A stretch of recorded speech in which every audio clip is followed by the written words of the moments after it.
Bago ako nailipat dito sa parokya ng San Roque, akala ko simpleng buhay pari lang ang bubungad sa akin. Maliit na bayan, tahimik, puro matatanda at mga bata. Walang masyadong ingay, walang masyadong problema. Perpekto para sa isang tulad kong galing sa magulong syudad. Ang simbahan, luma pero maalaga. Ang komunidad, maligaya. Lahat mukhang payapa. Pero simula nang dumating ako, may isang bagay na bumabagabag sa akin. Isang lalaki. Laging gabi kong magkumpisal. Hindi ko makita ang mukha niya. Laging nakatalukbong ng panyo o hood o kaya ay nakatago sa dilim ng kumpisalan. Boses lang niya ang maririnig ko. Mababa at may kakaibang lamig. Hindi ko maintindihan. Sa simula, normal pa ang mga kumpisal niya. Mga kasalanan ng tao, pagdadalawang isip, maliliit na kasinungalingan, mga pagnanasa, mga bagay na naririnig ko araw-araw. Pero unti-unti, nag-iba. Padre, sabi niya, sa isa sa aming unang mga kumpisal, may ginawa akong kasalanan. Isang bagay na hindi dapat nagawa. Ano yun, anak? Tanong ko. Nag-atubili siya. Isang buhay, Padre. Isang buhay na hindi dapat nawala. Biglang kumabog ang dibdib ko. Pumatay ba siya? Pero hindi ko pwedeng tanungin ng diretso. Kailangan kong sundin ang proseso. Pinagsisihan niya, kaya pinatawad ko. Pero may kakaiba. Hindi siya humingi ng kapatawaran. Parang gusto lang niyang sabihin. Parang gusto lang niyang may makinig. Kinabukasan, mas lalo siyang naging misteryoso. Ang kanyang mga kumpisal, lalong naging madilim. Hindi na lang basta kasalanan. Parang may halong takot. At ang takot na yun, nakakahawa. Ramdam ko ang lamig sa loob ng kumpisalan kahit mainit ang panahon. Amoy luma, amoy sementeryo. Minsan, parang may naaamoy akong kakaiba. Amoy gatas, amoy sanggol. Pero wala namang bata sa paligid. Ang boses niya minsan ay nagbabago. Parang may ibang boses na sumasama. Mahina at may kakaibang tunog. Parang isang sanggol na umiiyak. Pero mabilis lang. Baka guni-guni ko lang. Ang lalaking ito, may dala siyang lihim. Isang lihim na unti-unting bumabagabag sa aking pananampalataya at nagpaparamdam sa akin ng isang bagay na mas malalim pa sa ordinaryong kasalanan. Ang mga kumpisal ng lalaking iyon lalong nagiging madilim. Parang hindi na siya nagkukumpisal para humingi ng kapatawaran. Parang nagkukwento lang siya. At ang bawat kwento nagpapataas ng balahibo ko. Padre, sabi niya, ang kanyang boses ay nanginginig. May naririnig akong umiiyak. Bata, pero hindi normal na iyak. Parang may halong galit at gutom. Nagtaka ako. Sino? Saan mo naririnig, anak? Tanong ko. Kahit saan, Padre. Sa bahay, sa labas, sa tabi ko, minsan parang nasa loob ng pader, minsan parang nasa ilalim ng lupa, minsan parang nakasabit sa itaas ng puno. Naalala ko ang mga kwento ng lola ko tungkol sa tiyanak. Isang nilalang sa folklore ng Pilipino. Maliliit na nilalang, mukhang inosyenteng sanggol pero may matatalas na kuko at ngipin.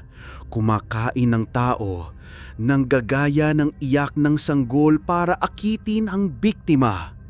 At ang iyak na iyon may kakaibang tunog. Parang huni ng hangin, parang tunog ng pakpak, parang tunog ng gutom. Pilit kong pinaniwalaan na guni-guni lang niya iyon, pero ramdam ko ang mga kwento niya totoo. Ang lamig sa loob ng kumpisalan lalong lumalalim. Ang amoy ng gatas at sanggol mas naging matindi. Minsan habang nagkukumpisal siya, bigla akong nakarinig ng mahinang iyak. Sanggol.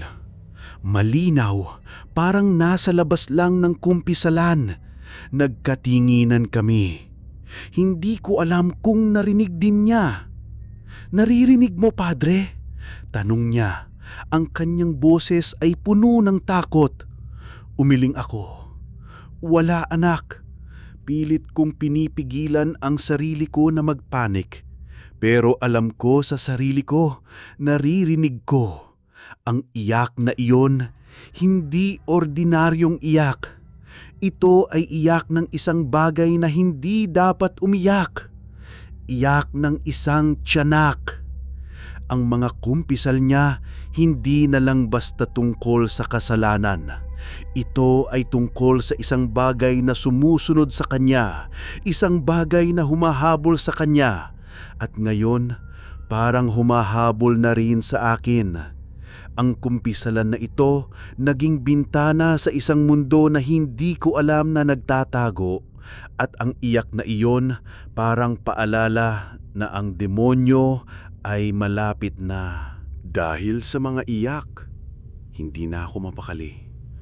Ang takot ko, unti-unting lumalaki. Alam kong hindi ito basta imahinasyon, mayroong kakaiba. Isang gabi, dumating ulit siya. Ang kanyang boses lalong naging mahina. Parang nag-aalinlangan. "Padre," sabi niya, "ang kasalanan ko mas malalim pa sa pagpatay." Nagtaka ako. Ano pa ba ang mas malalim? "May isang bata, Padre. Walang malay. Nawala. Nandidig ang balhaibo ko. Ang kwento ng matatanda noon sa bayan, isang sanggol. Nawala. Hindi nakita. Parang lumamo ng lupa. Walang nakakaalam kung ano ang nangyari. Akala ko, kwento lang. Ngayon, totoo. Nasaan ang bata, anak?" Tanong ko. "Hindi ko alam, Padre. Pero may ginawa ako. May iniwan ako. Isang ritual." Biglang kumabog ang dibdib ko. Ritual? Ano? Naalala ko ang mga kwento ng kulam sa probinsya.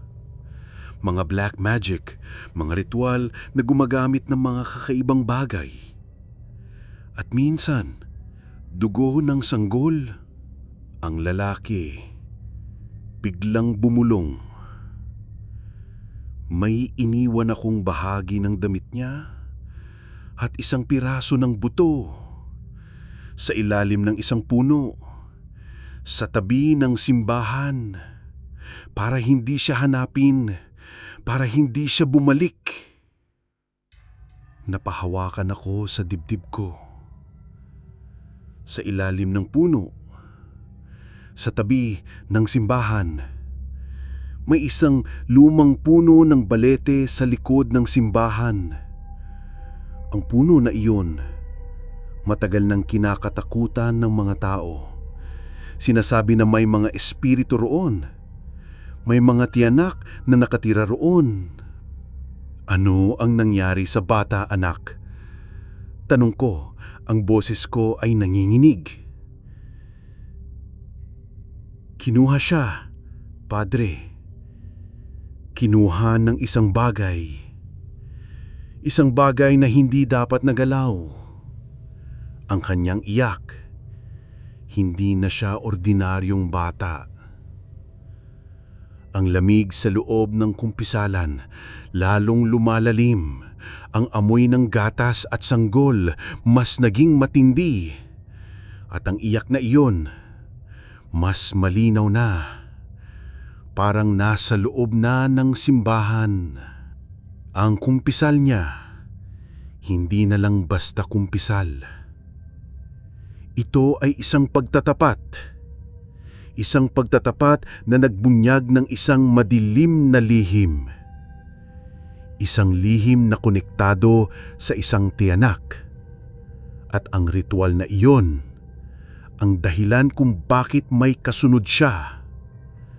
At ngayon, kasunod na rin ako.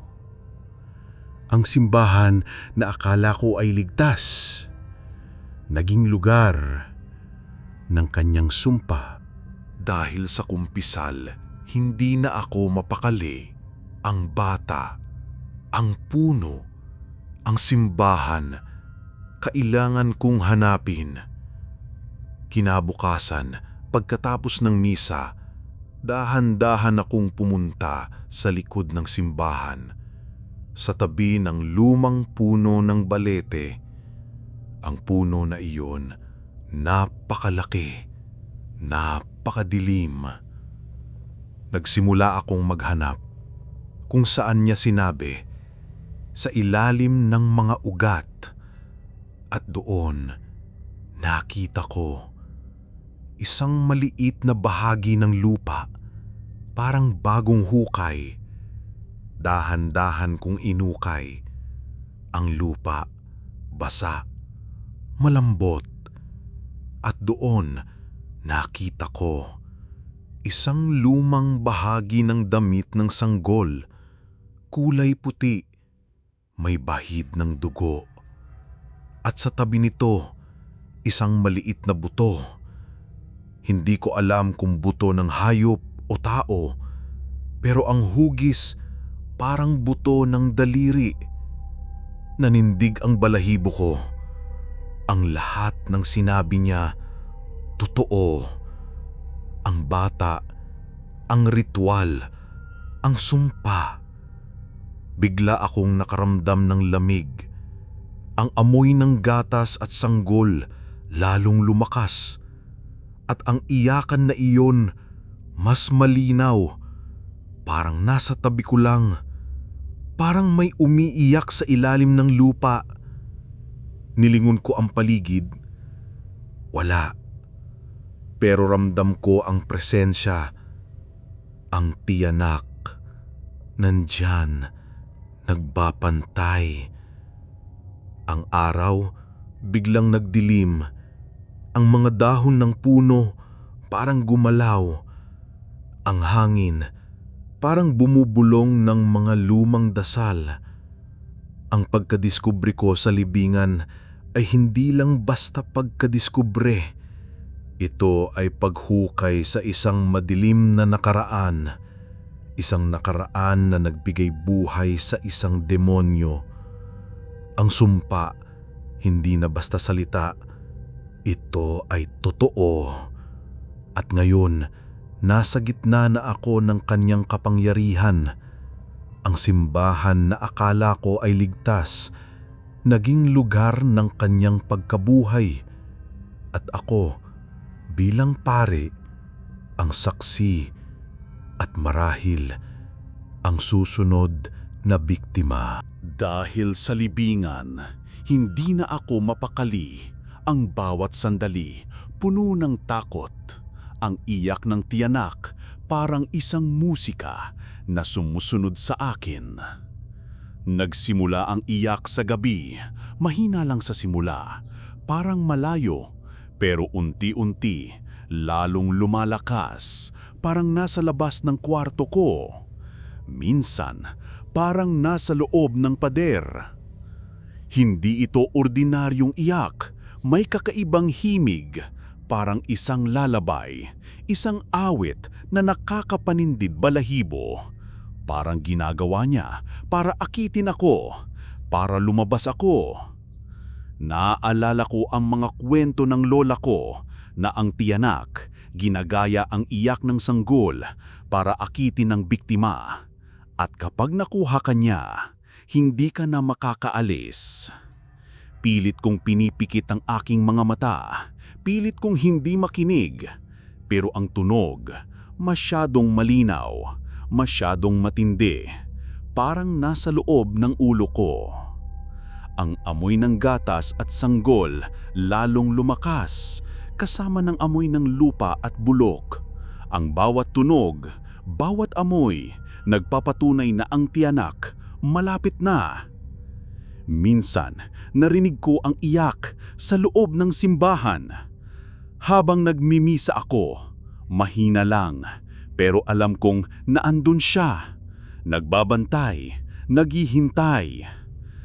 Ang pakiramdam ko, hindi na ako nag-iisa. May kasama ako. Isang demonyo na sumusunod sa akin.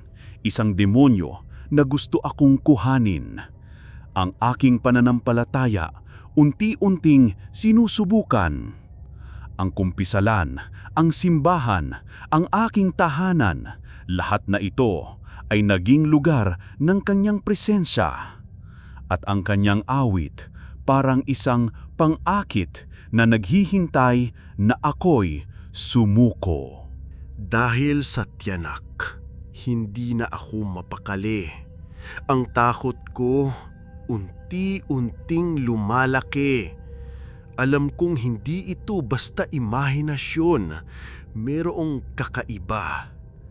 Isang hapon, habang naglalakad ako sa labas sa bandang kalsada, may nakita akong bata, maliit, naglalaro sa harap ng bahay nila.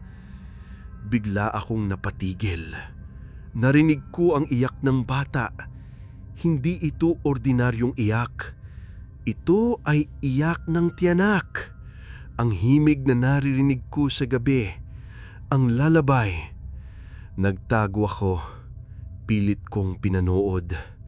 Ang bata umiiyak, pero ang kanyang mga mata walang luha. Parang naglalaro lang. Pero ang iyak, sobrang totoo. Naalala ko ang mga kwento ng lola ko na ang tiyanak minsan ginagaya ang mga bata at minsan ginagamit ang mga bata para makapagparamdam. Lumapit ako sa ina ng bata. "Magandang hapon po," sabi ko. "May sakit po ba ang anak nyo?" Umiling ang ina. "Wala naman po, padre. Ganyan lang po talaga yan. Minsan parang naglalaro lang. Kakaiba nga po ang iyak niya. Parang sanggol na may galit." Nanindig ang balahibo ko. Ang tiyanak. Ginagaya na niya ang mga bata at ang kanyang impluwensya kumakalat na sa bayan. Ang amoy ng gatas at sanggol lalong lumakas kasama ng amoy ng lupa at bulok. Ang iyak na iyon, mas malinaw, hindi na lang basta sa akin, pati sa mga bata. Ang simbahan, ang kumpisalan, ang aking tahanan, lahat ay naging lugar ng kanyang presensya. At ngayon, pati ang mga bata sa bayan, ang mga inosente, ang aking pananampalataya, unti-unting sinusubuhan. Ang tiyanak, hindi na lang basta sumusunod sa akin, kumakalat na siya. Ang buong bayan, unti-unting nahihila sa kanyang kapangyarihan. At ako, bilang pare, ang saksi. At marahil ang susunod na biktima. Dahil sa mga bata, hindi na ako mapakali. Ang takot ko, unti-unting lumalaki. Alam kong hindi ito basta imahinasyon. Mayroong kakaiba. Nagsimulang mangyari ang mga kakaibang bagay sa simbahan. Minsan, habang naglilinis ako sa altar, biglang gumalaw ang isang rebulto ng Santo Niño. Hindi ito malakas na paggalaw. Parang dahan-dahan lang, pero kitang-kita ko. Parang may humila. Naminig ako. Ang mga bagay sa simbahan gumagalaw. Ang mga lumang kwento ng lola ko na ang mga bagay na may kaugnayan sa relihiyon minsan ginagamit ng mga masasamang espiritu o kaya may kulam. Ang mga bintana minsan biglang bumubukas. Ang mga pinto biglang sumasara. Walang hangin, walang tao, pero gumagalaw. Ang amoy ng gatas at sanggol lalong lumakas, kasama ng amoy ng lupa at bulok. At ang iyak ng tiyanak, mas malakas. Parang nagdiriwang, parang nagpapakita ng kanyang kapangyarihan. Ang aking pananampalataya unti-unting sinusubukan. Pilit kong nagdadasal, pilit kong binabasbasan ang simbahan, pero parang walang epekto. Ang tiyanak lalong lumalakas at ang kanyang impluensya hindi lang basta sa akin at sa mga bata, pati sa simbahan, sa mga sagradong lugar. Ang lahat ng nangyayari parang may koneksyon sa lalaking nagkumpisal. Ang kanyang kasalanan, ang kanyang ritual, ang kanyang sumpa. Ito ang dahilan kung bakit lahat ng ito nangyayari. Ang simbahan na akala ko ay ligtas, naging lugar ng kanyang paglabas. At ako, bilang pari, ang saksi at marahil ang susunod na biktima. Ang tiyanak unti-unting nagpapakita ng kanyang buong kapangyarihan. Dahil sa mga nangyayari sa simbahan, desperado na ako. Alam kong kailangan kong harapin ang lalaki.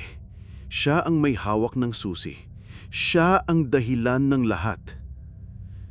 Kinabukasan, pagkatapos ng misa, naghintay ako sa kumpisalan. Umaasa na darating siya.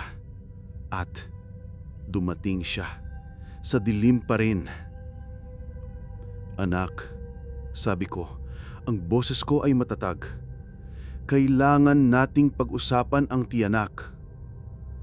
Bigla siyang natigilan. Ang kanyang katawan parang nanigas. Ano ang alam mo, padre? Tanong niya. Ang kanyang boses ay malalim. Ang lahat. Ang bata. Ang ritual. Ang sumpa, kailangan nating pigilan ito. Kailangan nating iligtas ang bayan. Kailangan mong magtapat. Tumawa siya. Malalim. Kakaiba. Parang hindi siya. Hindi mo naiintindihan, padre. Hindi ko siya mapipigilan. Hindi siya mapipigilan ng kahit sino. Biglang lumakas ang iyak ng tiyanak. Parang nasa loob ng kumpisalan. Parang nasa tabi niya. Siya ang anak ko, padre. Bulong niya. Ang kanyang boses ay puno ng lungkot. Hindi ko siya binitiwan. Hindi ko siya hinayaan. Ginamit ko ang ritual para manatili siya sa akin. Para hindi siya kunin. Pero nagbago siya. Naging halimaw. Nanindig ang balahibo ko. Ang kasalanan niya, hindi lang basta pagpatay. Ito ay isang pagpatangkang manatili ang isang buhay. Pero naging sumpa ang kanyang anak. Naging tiyanak. Kaya ka naririnig, padre. Dahil ikaw ang susunod. Ang tiyanak, gusto ka niya. Gusto niyang sumunod ka sa kanya. Gusto niyang maging bahagi ka ng kanyang mundo. Ang lamig sa loob ng kumpisalan, lalong lumalim. Ang amoy ng gatas at sanggol mas naging matindi. At ang iyak, mas malinaw, parang nasa loob na ng kumpisalan. Ang aking konfrontasyon, naging isang revelasyon. Ang lalaki, hindi lang basta nagkumpisal. Siya, ang ama, at ang tiyanak. Ang kanyang anak. Ang lahat ng nangyayari, konektado sa kanya at sa kanyang pagmamahal na nagbago. Dahil sa revelasyon, hindi na ako mapakali. Ang tiyanak, ang anak niya, ang lahat ng nangyayari, konektado sa kanya. Kinabukasan, habang nagmimisa ako, ang simbahan, puno ng tao, ang lahat, tahimik. Nagsimula akong magbasa ng ebanghelyo at doon nagsimula isang mahinang iyak, sanggol. Sa simula, mahina lang pero unti-unti lalong lumalakas, parang nasa likod ng altar. Ang lahat ng tao nagtinginan, ang kanilang mga mata puno ng takot. "Ano yan, padre?" bulong ng isang matanda. Ang iyak lalong lumakas, naging isang sigaw na puno ng galit at gutom. Biglang gumalaw ang mga ribulto sa altar, ang mga kandila biglang namatay. Ang amoy ng gatas at sanggol lalong lumakas. At nakita ko sa likod ng altar, isang anino, maliit, parang sanggol, pero ang kanyang mga mata, pulang-pula, ang kanyang mga kuko, matatalas, ang kanyang mga ngipin, matatalas din, ang kanyang ngiti, parang ngiti ng demonyo, ang tiyanak, malinaw, kitang-kita. Nagsimulang magsitakbuhan ang mga tao, nagsisigawan, nagkakagulo. Ako, nanatili sa altar, nanginginig, pilit na nagdadasal. Pero ang tiyanak, lumalapit. Ang kanyang iyak, lalong lumakas. Ang kanyang anyo, lalong luminaw. Nakatitig siya sa akin, parang may gustong sabihin, parang gusto akong kuwanin. Ang misa, nasira. Ang simbahan, naging lugar ng takot. Ang tiyanak, nagpakita sa lahat. Nagpakita ng kanyang kapangyarihan at ang kanyang pagpapakita nagpatunay na ang lahat ng kwento totoo. Ang aking pananampalataya unti-unting sinusubukan. Ang tiyanak hindi na lang basta sumusunod sa akin. Nasa harap ko na siya. Nagpapakita ng kanyang buong lakas. Ang lahat ng nangyayari konektado sa kanya at sa kanyang kasalanan. Dahil sa pagpapakita ng tiyanyak, nagkawatak-watak ang lahat. Ang bayan, nasa gulo.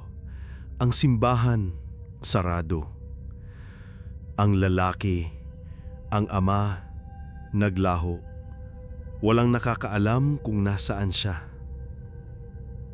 Ako, naiwan. Bilang pari, bilang saksi. Ang tiyanyak, wala na sa simbahan. Pero ang iyak niya, naririnig ko pa rin.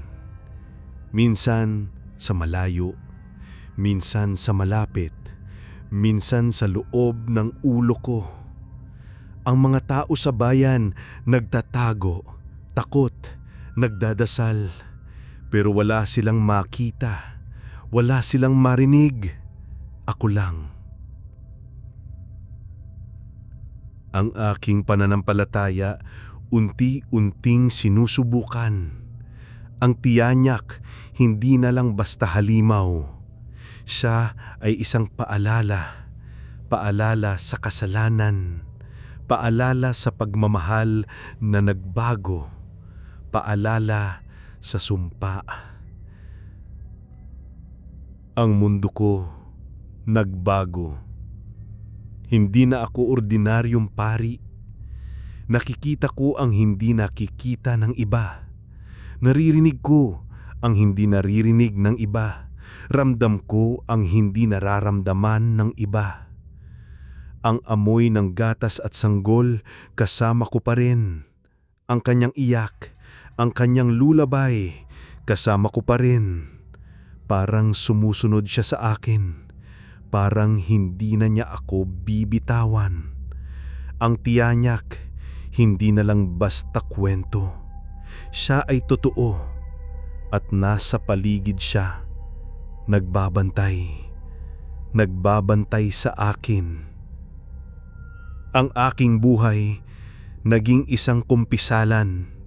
Kumpisalan ng kanyang kasalanan, kumpisalan ng kanyang lungkot. At ako, ang taming nakakarinig, ang taning nakakakita. Ang tanong na bumabagabag sa akin, ang tiyanyak ba ay totoo o gawa-gawa lang ng isip ko? O baka nading isa na ako sa kanyang mga biktima? O baka ako na ang susunod na manggagamit ng kulam? Ang lahat ay nagiging malabo. Ang lahat ay nagiging hindi totoo. Ang katotohanan naging isang bangungot. At ako, ang taning nananatili, walang katapusan.